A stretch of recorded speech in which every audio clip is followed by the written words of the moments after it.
സഞ്ജുവും സ്വാതിയും എഴുന്നേറ്റിട്ടില്ലെന്നാ തോന്നേ. രാജുവേട്ടൻ kitchen ചായ കൊണ്ട് കൊടുത്തേ. അവനൊന്ന് അടങ്ങി ഒതുങ്ങിയിരുന്നാ മതിയായിരുന്നു.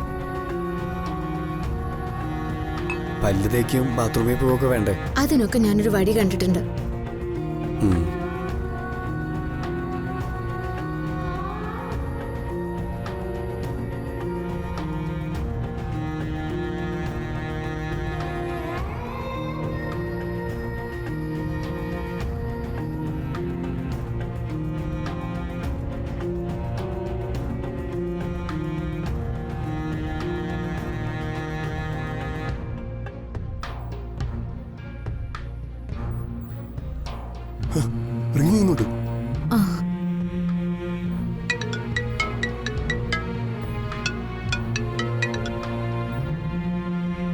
ദിനേശേട്ടാ, എന്താ അവിടുത്തെ വിശേഷങ്ങൾ?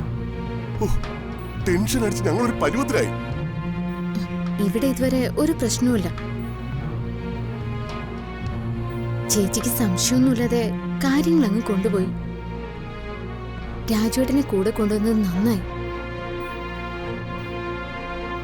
പിന്നെ മനയിന്ന് ഗോവിന്ദ ഡോക്ടർ എത്തിയിട്ടുണ്ട്. അല്ല, നിങ്ങൾ എപ്പോഴാ തിരിച്ചു വരുന്നത്? എന്റെ അമ്മു, നിനക്കറിയാലോ, അധിക സമയം അവിടെ ചെലവഴിക്കാൻ പറ്റില്ല. ഞങ്ങളൊന്ന് അമ്പലത്തിൽ പോയാലുടൻ നേരെ അങ്ങോട്ടേക്ക് വരും. ദിനേശേട്ടൻ ടെൻഷനൊന്നും അടിക്കാതിരിക്കാം. നിങ്ങൾ തിരിച്ചെത്തുന്നവരെ എന്റെ ടെൻഷൻ തീരില്ല. എന്നാ ശരി, അമ്മ വെച്ചോ. ശരി.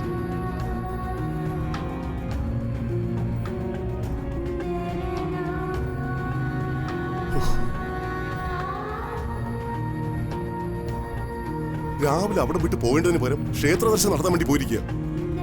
അയ്യോ, കൂടെ ശ്രീകുട്ടി ഉണ്ടാവില്ലേ? അവരെല്ലാം ചേർന്ന ക്ഷേത്രത്തിലേക്ക് പോകുന്നത്. ലച്ചുനെ സഞ്ജുനെ നാട്ടുകാർ കണ്ട എന്താ അവസ്ഥ? ഒരിക്കലും ഞാൻ ആ നാട്ടിൽ പോയപ്പോഴുള്ള അനുഭവം വെച്ച് പറയാ ദിനേശേട്ടാ, ഇത് കുഴപ്പത്തിലോട്ടാ പോകുന്നേ.